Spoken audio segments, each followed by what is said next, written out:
Been a while since I made a video, but we're going to talk about this guy right here. So he has a huge following on TikTok, well over 100,000 followers, and I can't say he's a scammer because I don't think he is, but asking you to use Section 605B to delete items from your credit report is a huge no-no. So you're basically claiming identity theft. That's what it is, blocking information on your credit report due to identity theft.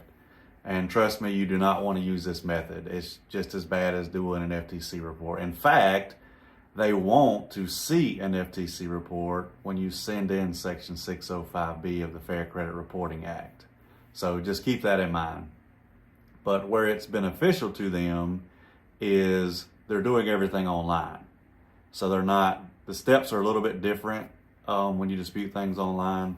Obviously, you may get faster results. That's why a lot of people use it. Plus, it's quick, it's free, it's cheap. There's no money involved. You don't have to go to the post office. You don't have to pay for certified mail. You don't have to buy paper. You don't have to buy stamps. You don't have to buy envelopes. You don't have to buy a big fancy printer. But I just wanted to make this video because you got to stop listening to these people on social media. I'm telling you, they don't have your best interests at heart. They're trying to give you false information.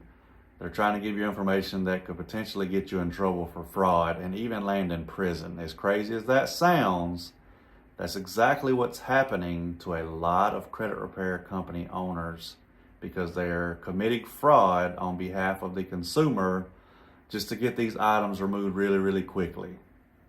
You want to do this the right way. And using the FCRA, perfectly fine. 605B, if you are not a victim of identity theft, is 100% fraud. So just be careful who you listen to on the internet. If y'all have any questions about this video, leave them in the comments. Hope y'all have a great day.